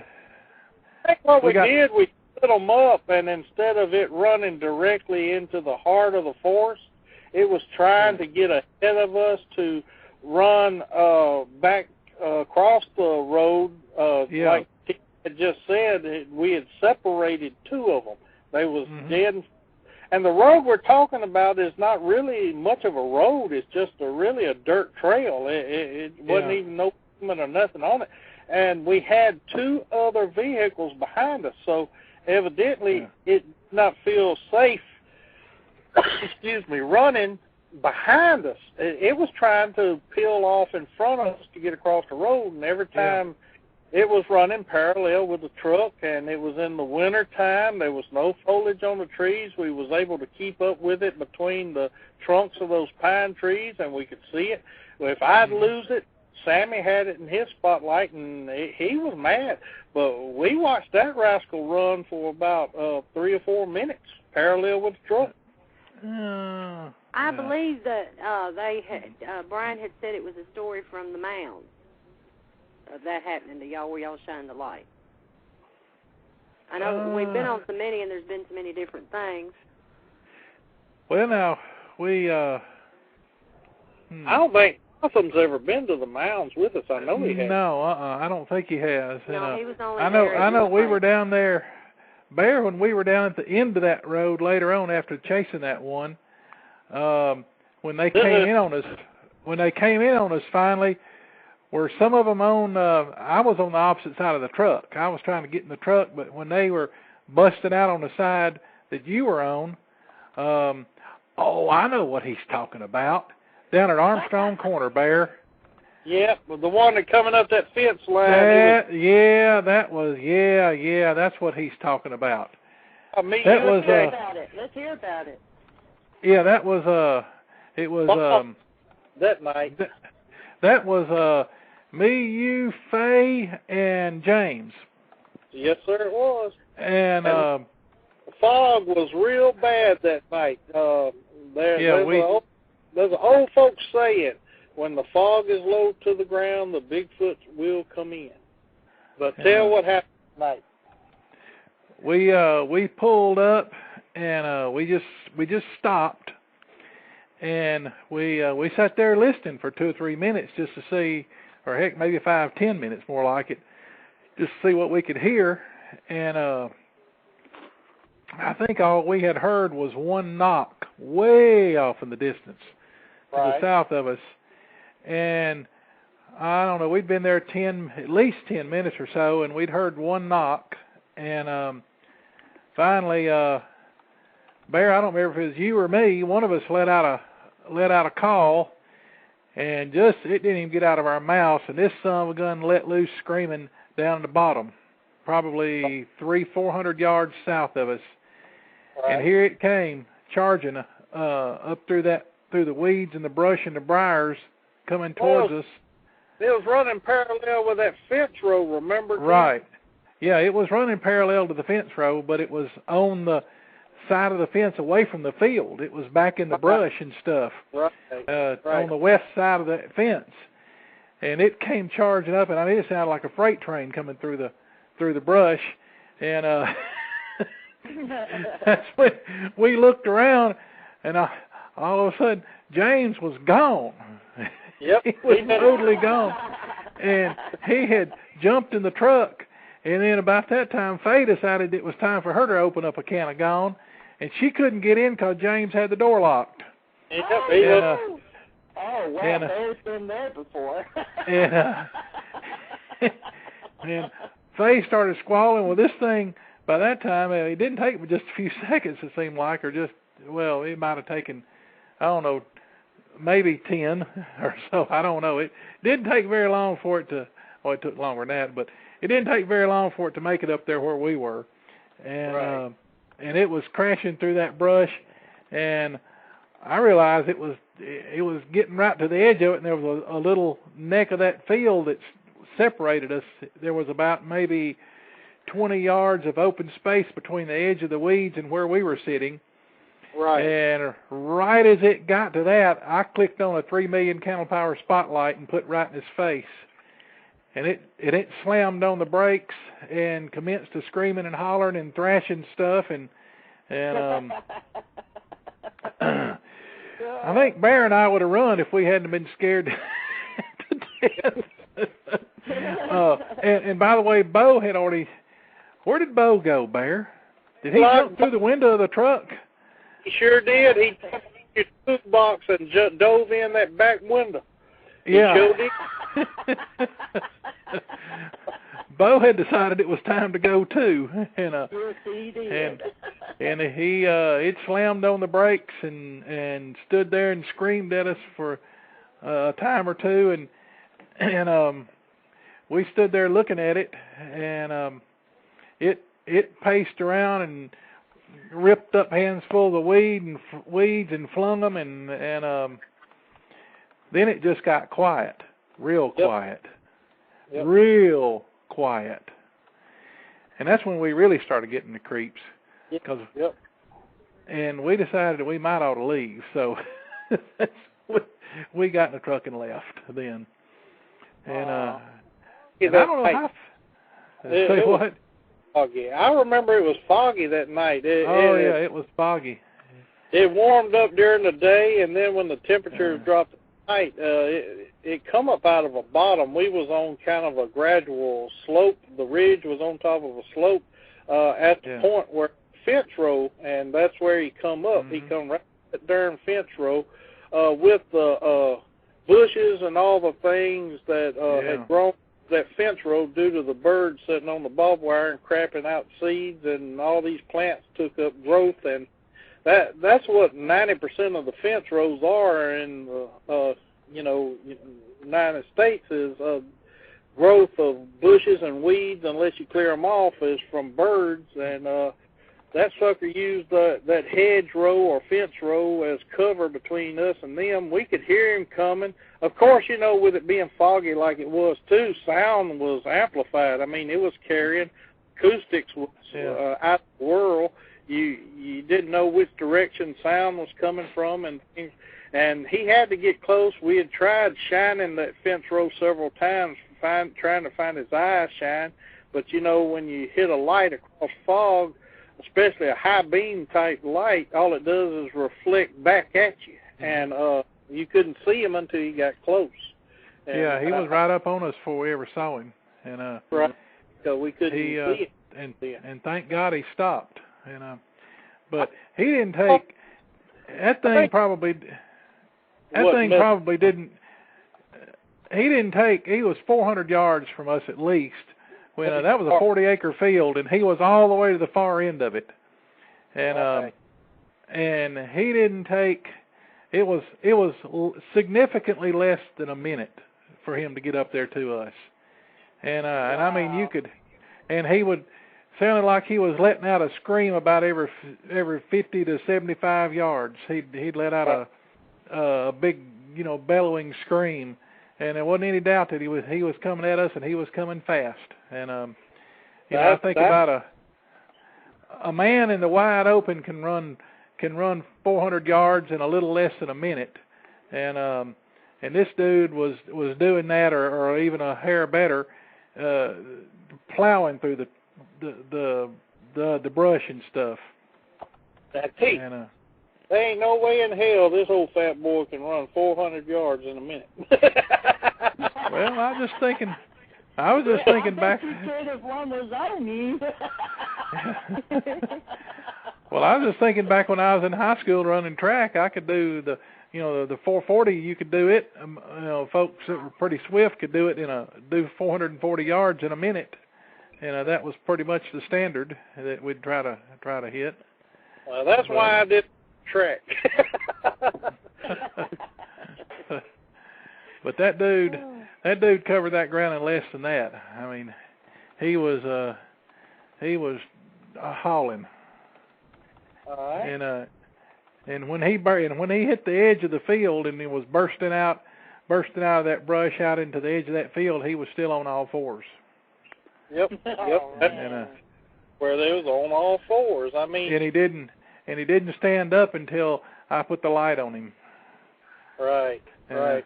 I think we did have a question on back. I can't remember who asked it. Y'all pardon me. But they wanted to hear of your scariest encounter, your scariest story. I don't know, Barry. You reckon it was down in Texas? Yeah, that's the scariest one that we've had together. Yeah, I hope it was, because that was pretty scary. Yeah.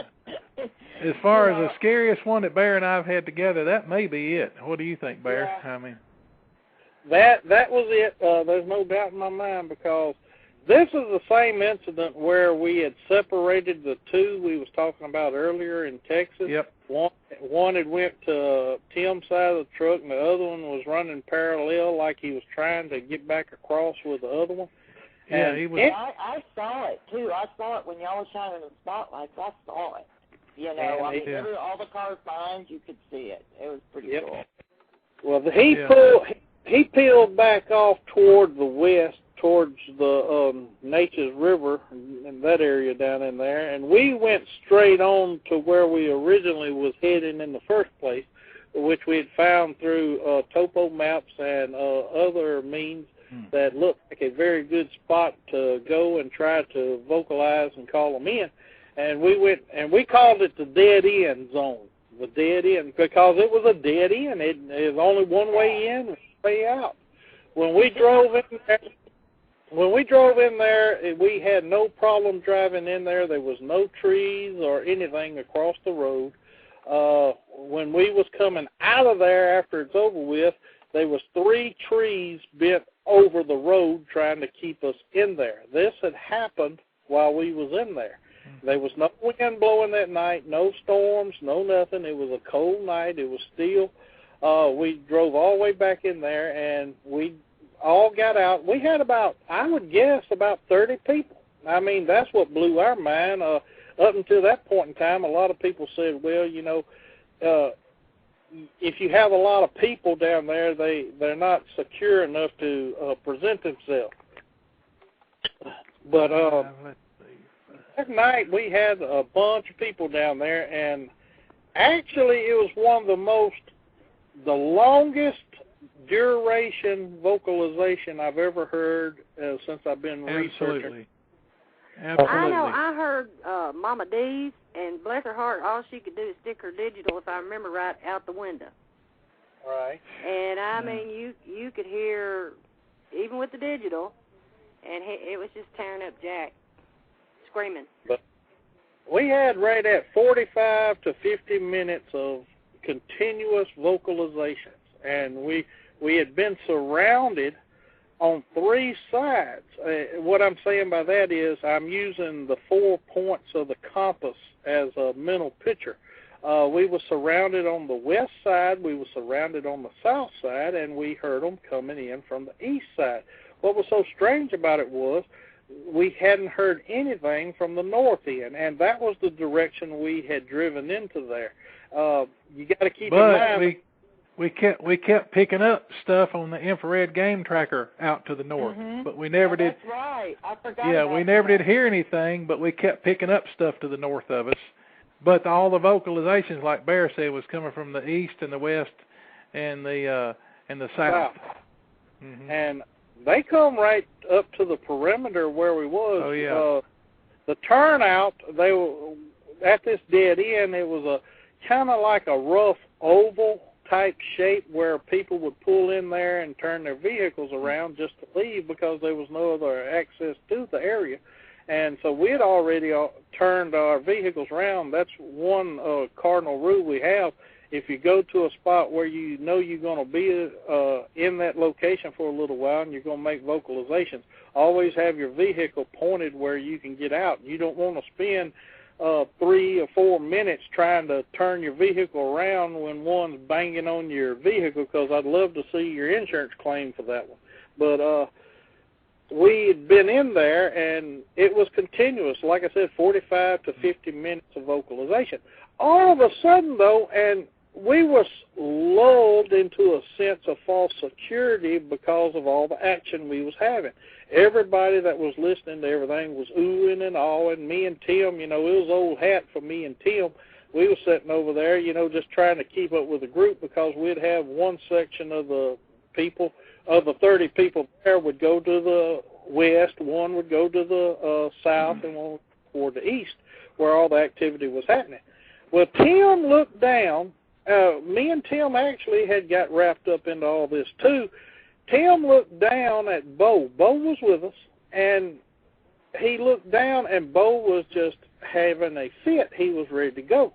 And he Tim was, well, Bo first, he had been just walking around. Right. He was fiddling around and stuff. And then all of a sudden, I realized he was up under my feet and about to trip me up. Yep. And then I heard him whining.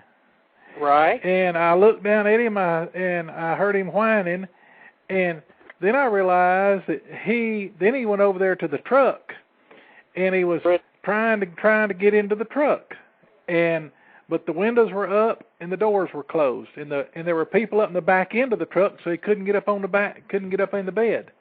Right.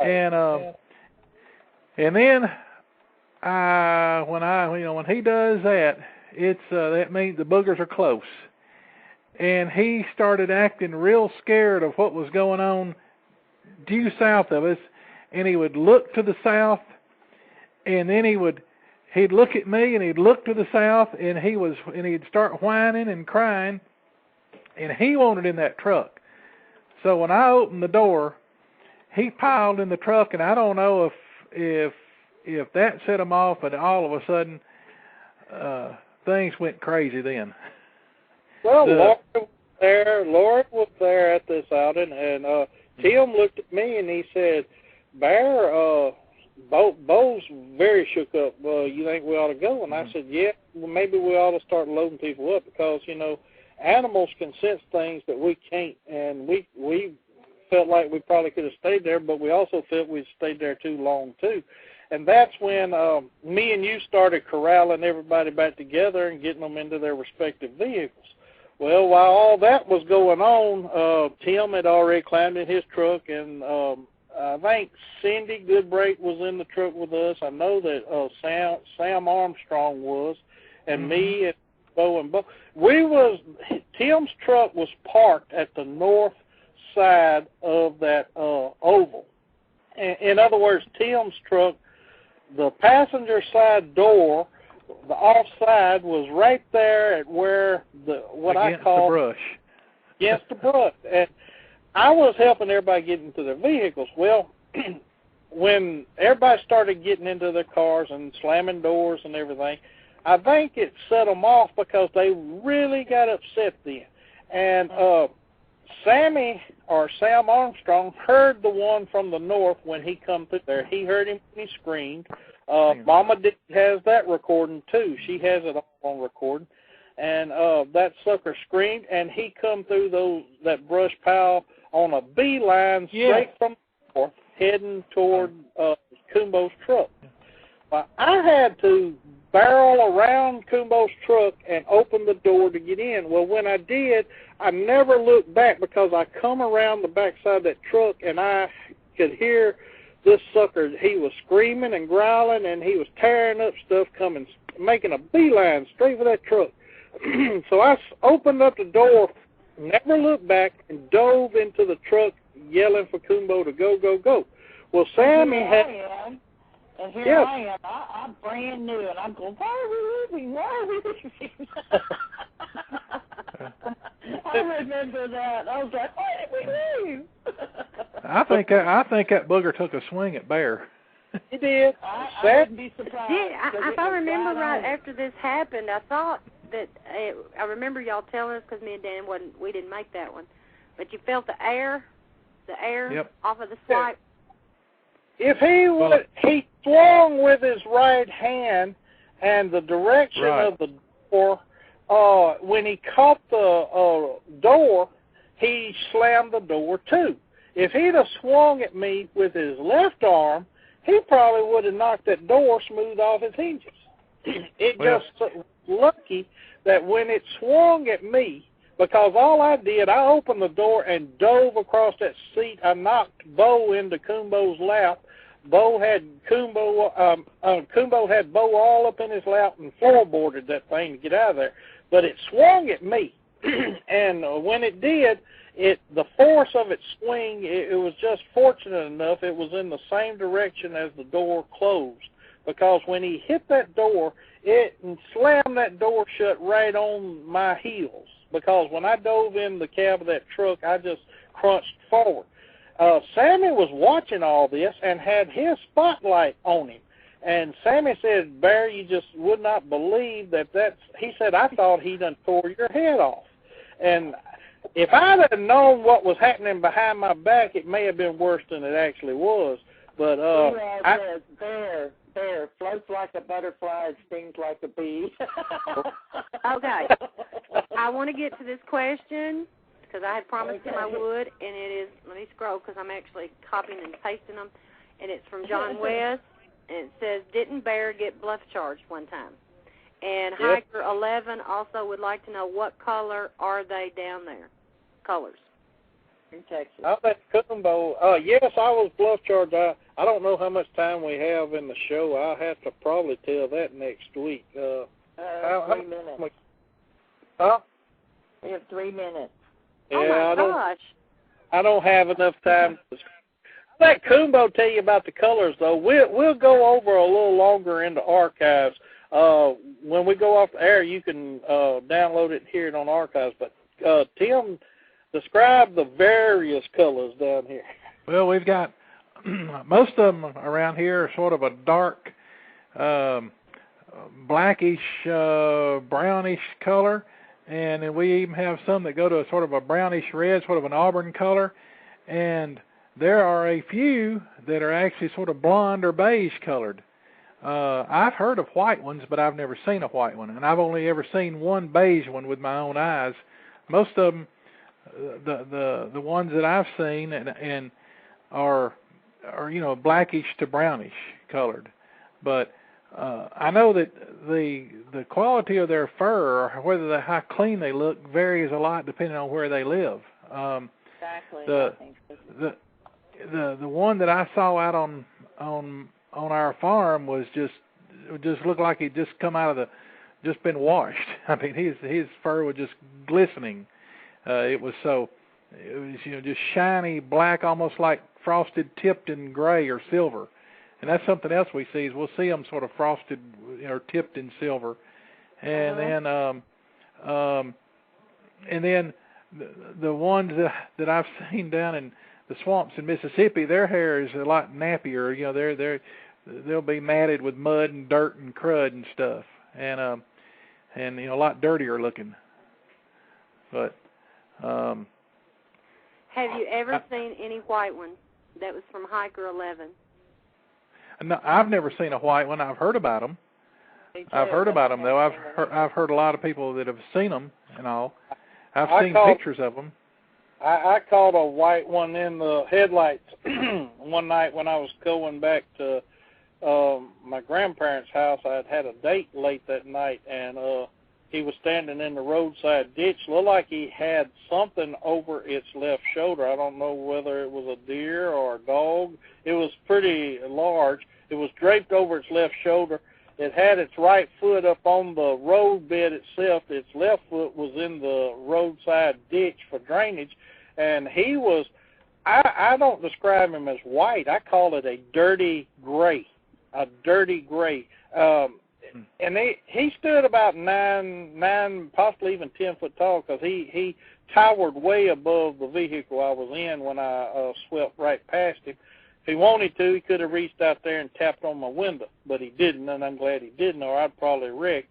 But he looked like he was the color of his because of his age. I do know that the older they get, they will start assuming and acquiring gray in their facial area, along their bicep, their chest, around the curves of their curvature. Coming. So we're about to go into archive, and we are in archive. So go ahead. We didn't get to tell them good night. We was all wound up. I was trying to. But out. Thank you for coming. I've seen the gray along their shoulders tapering back to the V part of their back, along their backbone. It looks like a gray silver tip, like Tim was describing earlier. Due to their age, they do acquire a lot of gray in their jowl area, their chin, like a beard and a mustache type deal. They will assume a lot of gray in their brow ridge, above their eyebrows, and a lot along their chest, around their pectoral muscles. You can see it look like it's tapering down from the neck, and then it'll spread out horizontally underneath its pectoral muscles, below its breast area. But I have seen that one, and he was almost solid. It was a dirty white color if you described it, but I think it was more grayish. Well, that's a good show, I think, in my opinion, people. Tim? I do, too. Enjoy it. Tim, thank you so much. Yeah, and I want to hear you give my Bo a hug. Yes. Hey, Bo, they're talking about you, buddy. Folks are saying out there they want to hear more from you next time you come on the show. And they're like, we want to hear more of Coonbo. So we have to they could tell you know, hog. Oh! Laurie. I wasn't going to say that. I'm his sister. I can get away with it. Yeah. I love you, Bear. Hey, and Coonbo, Matt said that he needs your number again, so please email it to him when you get a chance. I'll do it. Okay, you saw it.